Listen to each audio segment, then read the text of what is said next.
Okay, so in this video, we're going to talk about how do you add photos to Power Apps and actually display them in a thumbnail way as well as an exploded way.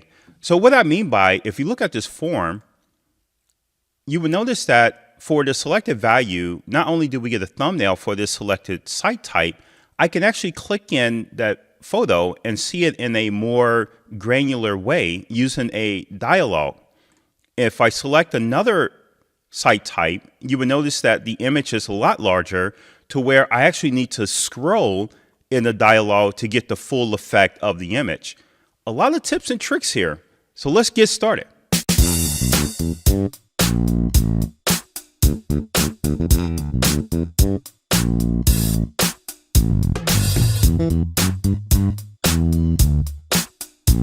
Okay, so in this one, what we're going to do, now we have a site request form.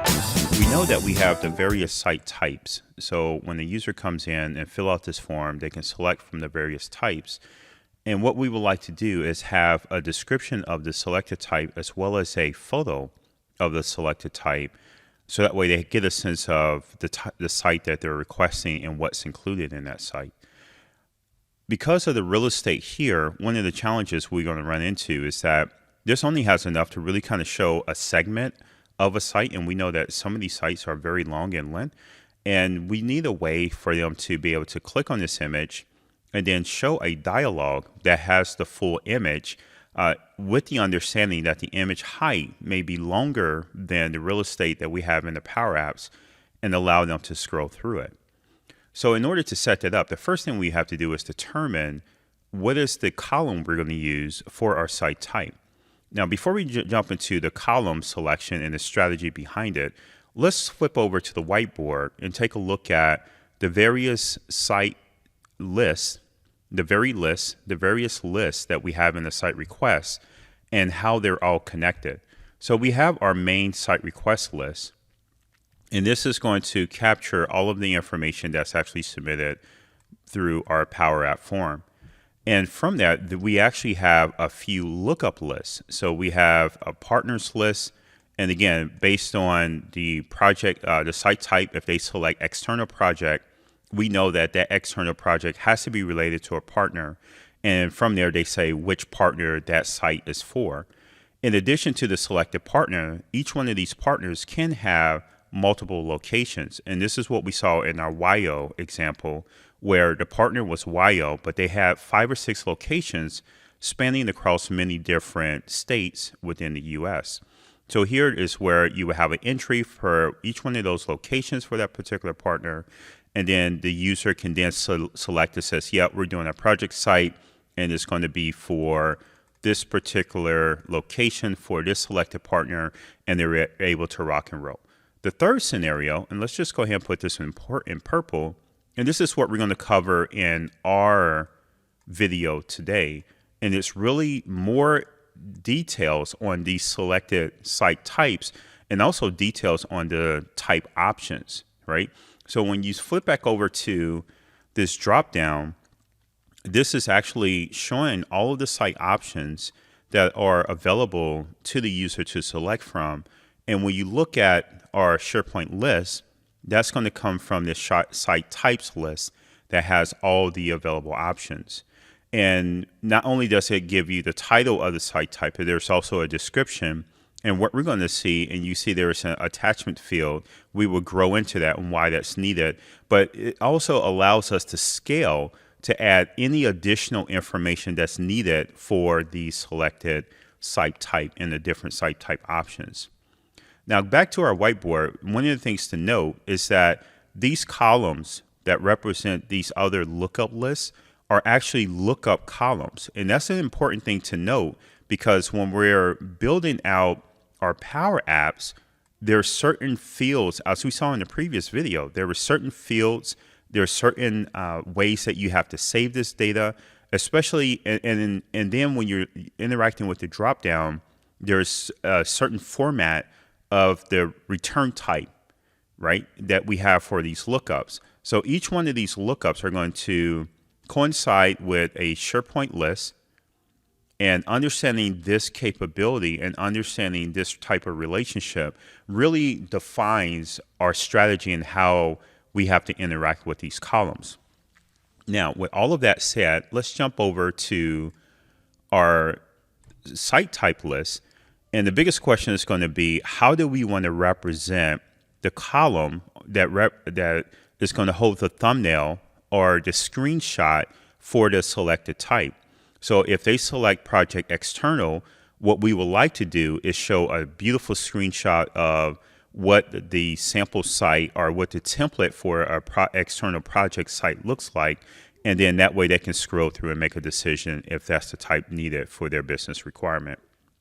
So once we have that, so now when I go to add a column, notice that I immediately gravitate towards this image type column, because this is where you can have images. So let's just say site thumbnail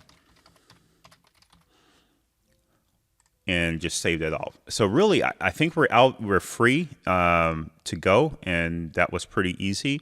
But there's definitely a caveat, right? It's not as simple as we hope it should be. So when I click on this item, I love the image column because it is very interactive. It's going to allow us to pull from our local device, select an image, and just like that, we have an image associated to this item. And that's the natural way of doing it.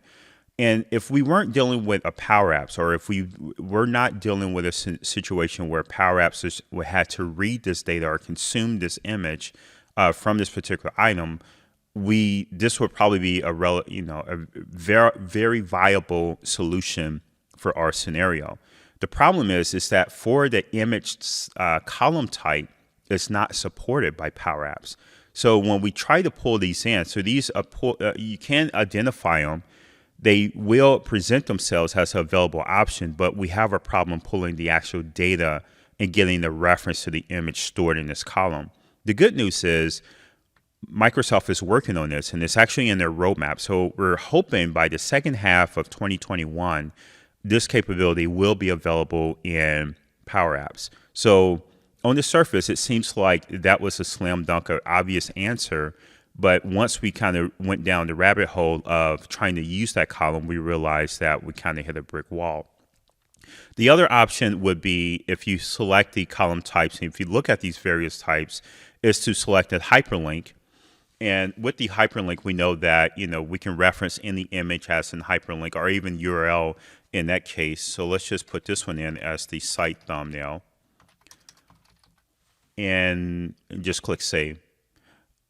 And this will work. So the PowerApp platform does recognize hyperlink as a column type, and it does have all the needed hooks and properties to retrieve the value that's stored in here.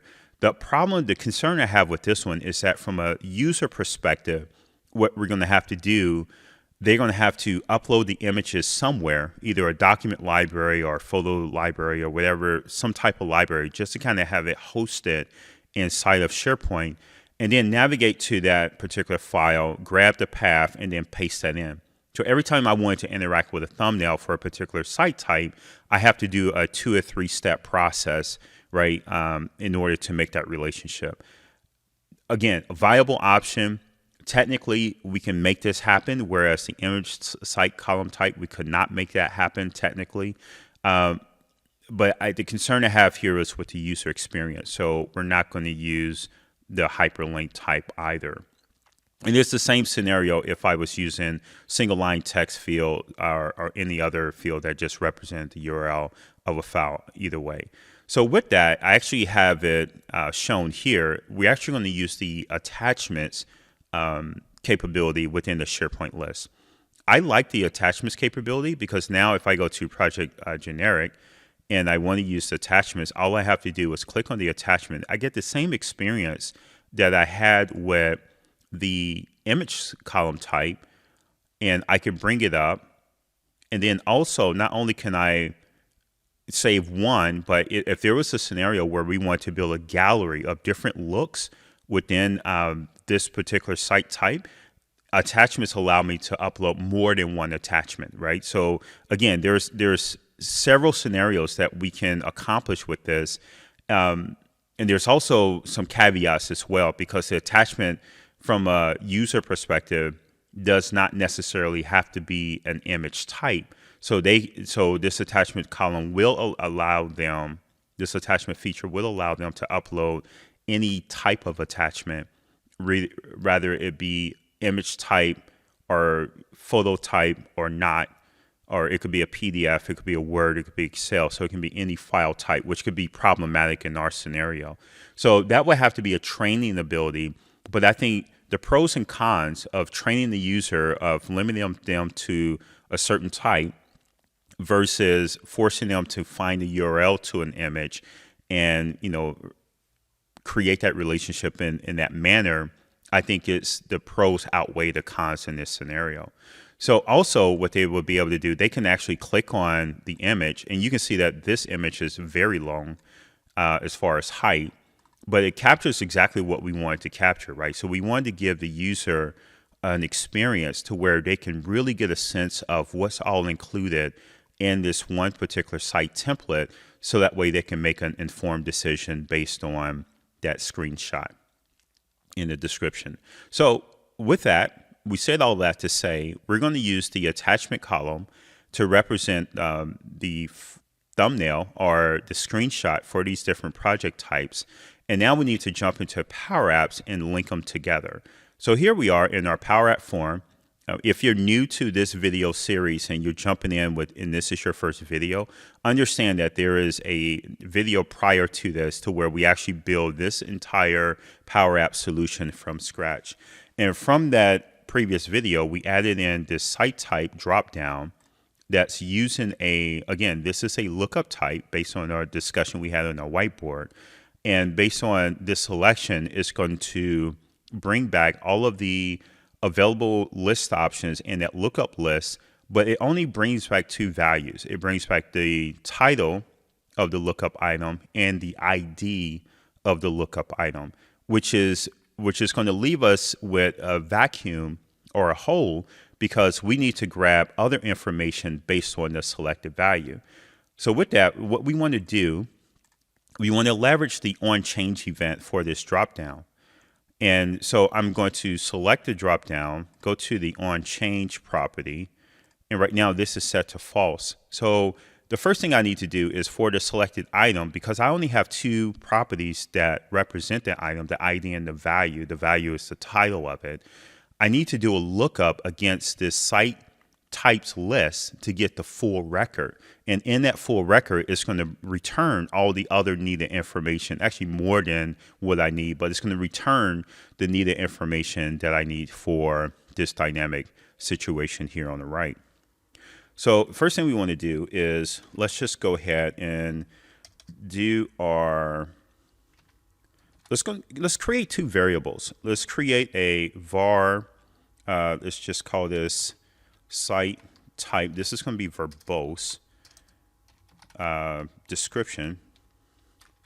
Let me capitalize this T. So site type description, that's going to represent this text here. And that's going to come from the result of our lookup against the site type list. And I don't have site type as a data source within PowerApp. So let me click on data source, add data, search on the data source type. In our scenario is SharePoint.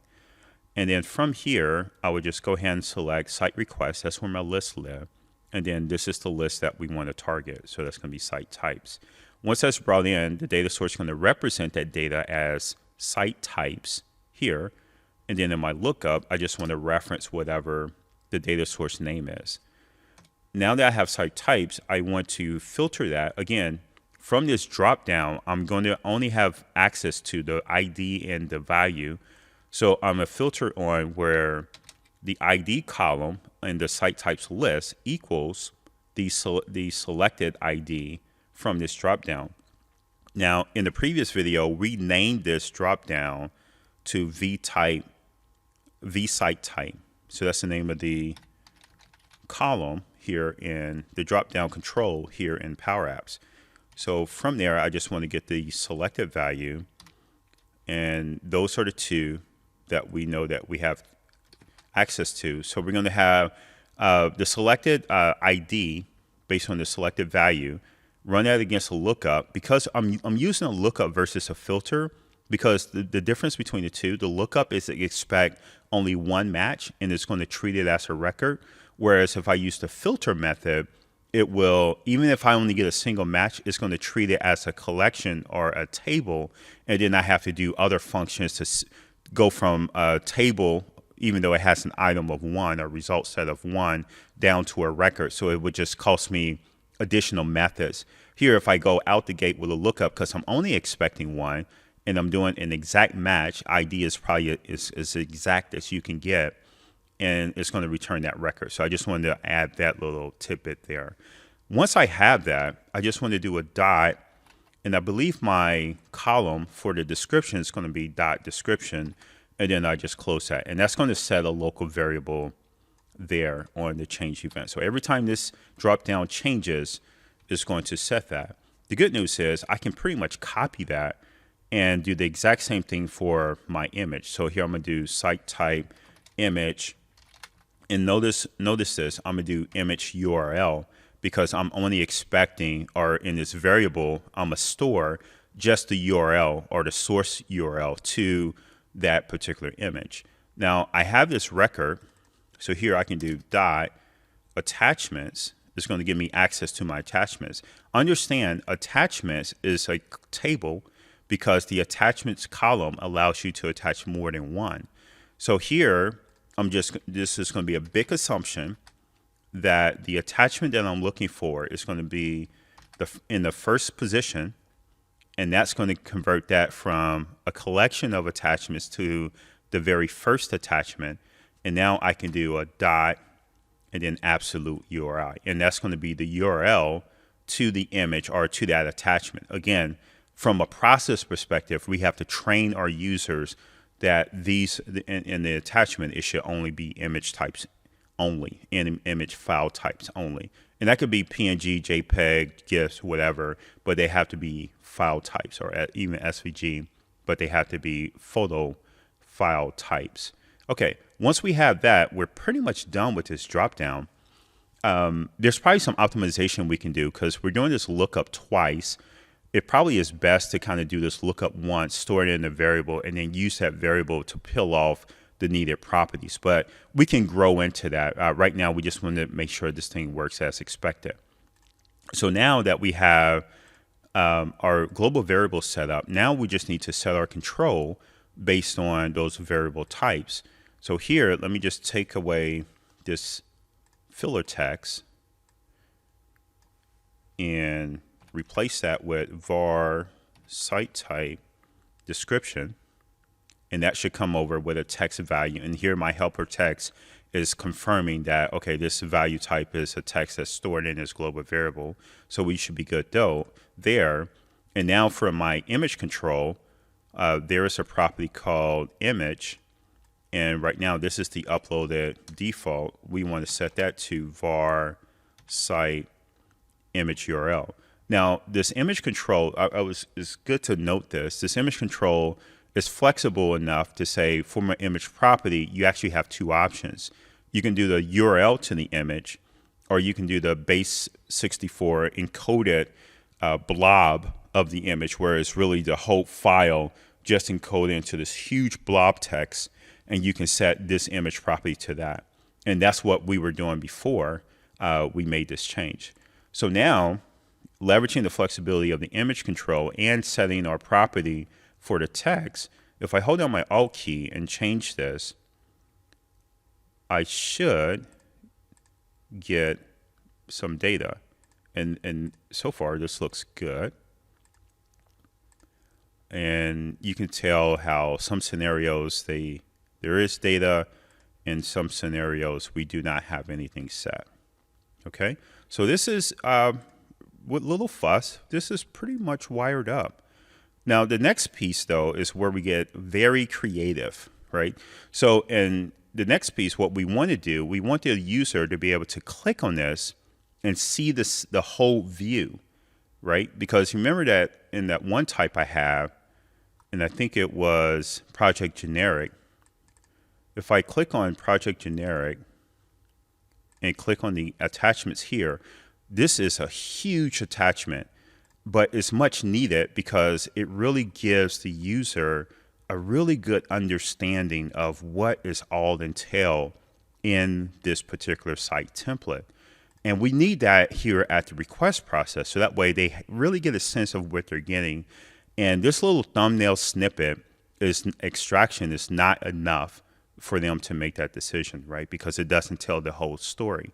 So let's put our creativity hat on. And again, this is where Power Apps is so powerful, because we are dealing with Lego chunks in a sense, with these various components and the various properties for these components, that with a creativity and a little innovation, you can build up the missing pieces that we don't have available to us out of the box. Like, and we saw that example, right, when we're using rectangles to simulate lines, and we're using rectangles for other things as well, just because, you know, we're taking that rectangle box, right, as a component and resizing that to give us the visual piece that we need. And actually, we're going to lean on the rectangle again to simulate our dialogue, because we don't have, unless they added it, and I haven't seen it, but we don't have a concept of a window or a dialogue or a pop-up or any of those type of components that's needed to do that. So that's what we're going to do. So we're going to build this rectangle, and the first thing we're going to do is create a rectangle to kind of simulate the, you know how you have the dialogue and it grays out the background, but you can still kind of see it. It just gives that visual illustration that you're still where you were, but we're just popping this dialogue on top. That's what we want to simulate. So here, I select that color for a rectangle, and I'm using this transparency just to kind of give it that little ghost effect on the current screen. You know, again, just an indicator to the user that you haven't left where you were. You know, we kind of put a pin in that, and we're popping this up. So here we have that rectangle, and we actually need several rectangles to pull this off. The other rectangle is going to be the actual dialogue. So here we have, we probably want to pop this and maybe put a little border on it. And I'm just eyeballing this. So now I'm going to just position this to be centered. I want it to be centered horizontally, so that way. And then also, we want to give this a nice white background so it's crisp. You know, we have enough contrast for everything that we're going to put on top of it. Again, another rectangle. And this is just me being Deshaun. And I want to put a height on here with 2. This is my hairline. I'm telling you, these hairlines really just kind of save the day, so to speak, in the sense that they really kind of break up the screen, and you know, you take a blank canvas and start to put in these defined areas. Okay, so now we want to put in, so that defined area that we put in was going to represent the header. And now we want to put in an X, so that way they have a way to close this dialogue or this fake dialogue, right? So what I did is I brought in a plus sign. It's just an icon, but I know if I bring in the plus sign, I now have the full, that's just, you know, a placeholder I can use to bring in the full gallery of icons. And here I'm gonna just select the X icon. So now if we zoom out and look at our dialogue, this actually feels and looks like a dialogue. So now we just put in the hooks needed to open and close this guy. So the first thing we want to do is use our X to close it. So on select, meaning that when they click the X icon, we want to set a variable. Let's just call this show dialogue. We want to set this to false because we don't want to show it. Right, so now we have that. So when they click on that, it's going to set false. Boolean values is all I'm dealing with. You notice I didn't write that in double quotes because I do want Boolean, true or false. So I want to set this to false. Now that I've done that, what I want to do is select everything that is part of my makeshift dialogue, select them, group them, and now I can just set the visibility on the group itself, and that's going to propagate this value down to all the grouped controls. Really cool trick, right? So now that I have the grouping there, The other piece I want to do is that if they click on the image icon or the image control, we want to show the dialog. So for this one, I just select the image control, go to on select, and again, go back to my set var show dialog, and you set this to true. So now to test this, if I hold down the Alt key, click on the image control, I have a nice dialog. If I hold down the Alt key, click the X, it hides the dialog, right?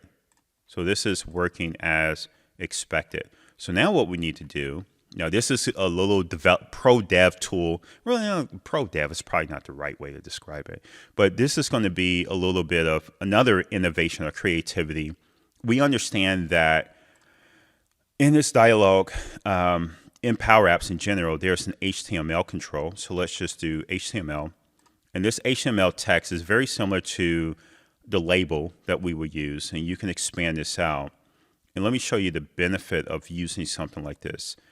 And there's probably different ways that you can do this. But what I'm thinking is that this is the requirement. The requirement is we want to pop open that image, give it a nice large real estate to describe or to show itself, but we also need a scroll capability.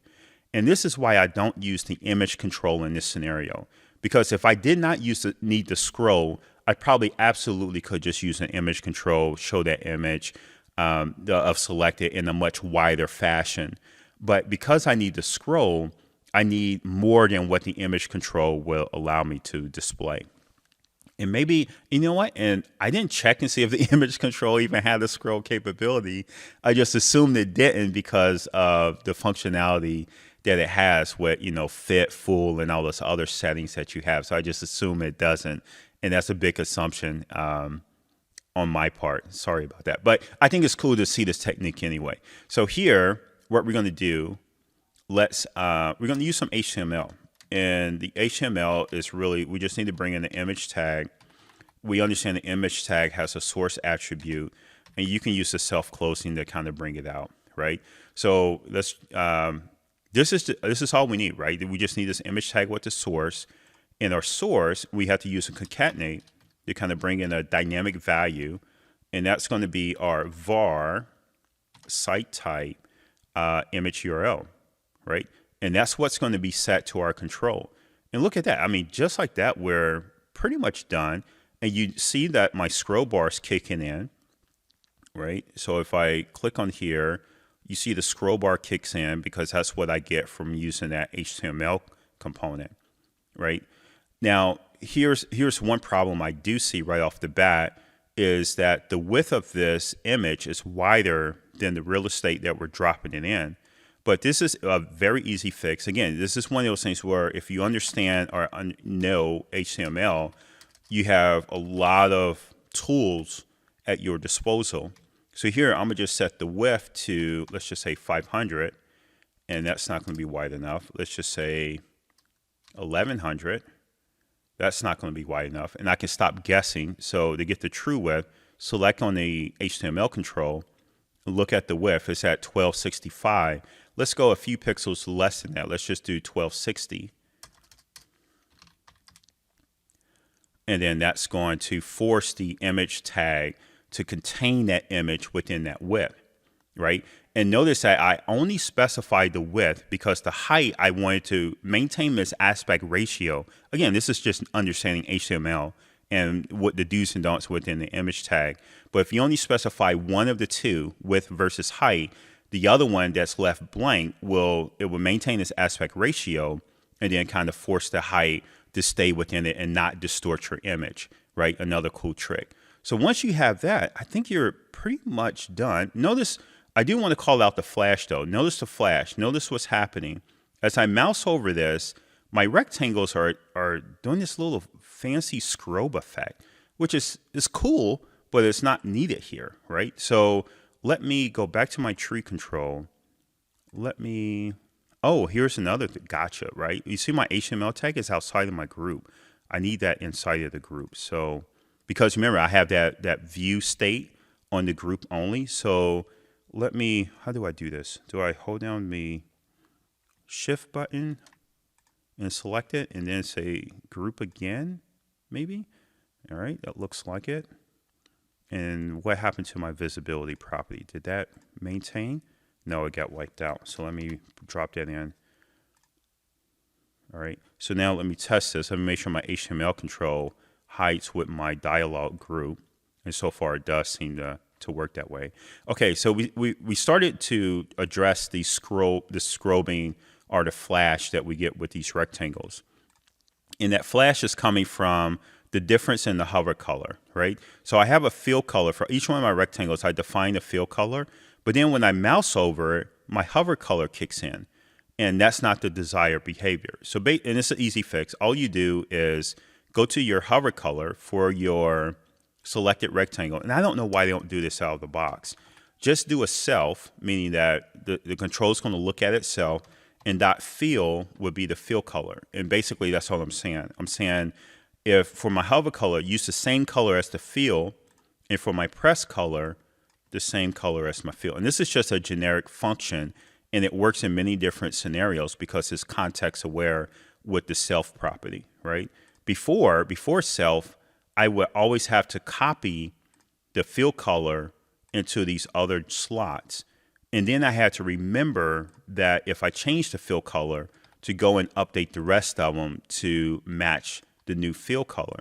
But now with this cool self function, our property, where it has a self reference, now if I change the fill color, just from a function perspective, they automatically change with it. Really, really cool, right? So here, let me change that back, adjust my transparency a little bit, so that way we can peep into the back. And again, this is a cool effect, right? And I'm glad I'm able to show you this. But in our scenario, we're hiding so much of the original screen that transparency really is not needed. But for a scenario where that may be useful for you, at least you know how to do it now. Okay, so I think we're good. Now what I want to do, let's just run this in preview. And I want to test this with other scenarios, right? So here's the private. This is the one I really wanted to test because this is the one that had a very long height. And now you can see with my HTML control and my scroll, I'm able to scroll with that. And notice that because we defined this area, that's why that horizontal, that hairline rectangle come into play. I'm defining this header. So when they scroll, the header remains fixed, right? And then I can use the X and close out. And it really feels like a dialogue, right? Which is really, really awesome. All right, so that's it for this video. I think we just want to save this off and then publish this up. And I would say in the next video, we probably should tackle, if we go back to our wireframe, we should probably tackle this scenario, right? This is our information scenario. Now, this is going to be interesting. Just to kind of give you a preview of what's coming, the intent for these information icons is meant to say, okay, select a site type, and you may not understand like what the site type mean and what does that mean from a provisioning perspective. So you want to give the requester more information. They should be able to click on this and then have a dialogue. Again, we already have a pattern for a dialogue. So they're going to have a dialogue that pops up and show them something like this. Here's the description of this, or here's the business process or the governance rule for these site types, so on and so forth. And the same could be true for data classification.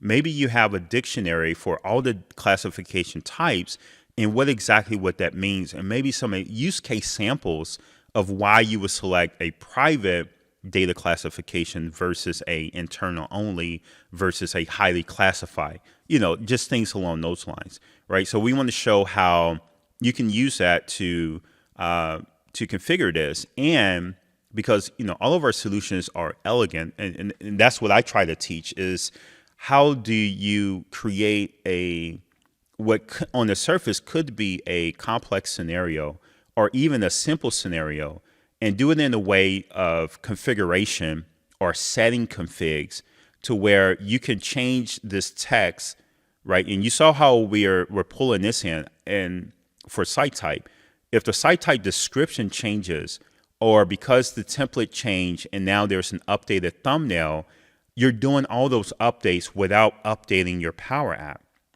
right? Because we're driving all of that functionality and content from a configuration list, in our case, a lookup list. And the same is true for this pattern here. So if there's an information pane that should pop up that's going to have dialogue, text, or even illustrations or photos, whatever the case may be, how do you update that? Or over time, these may change. How do you make those changes and updates without having to change the formula or the functionality of your Power App and republish, right? So that's what we're going to tackle in the next video. All right. I think this was fun. I'm very interested in understanding if you found this useful. So leave me a comment in the comment section of your thoughts and process, or even other scenarios.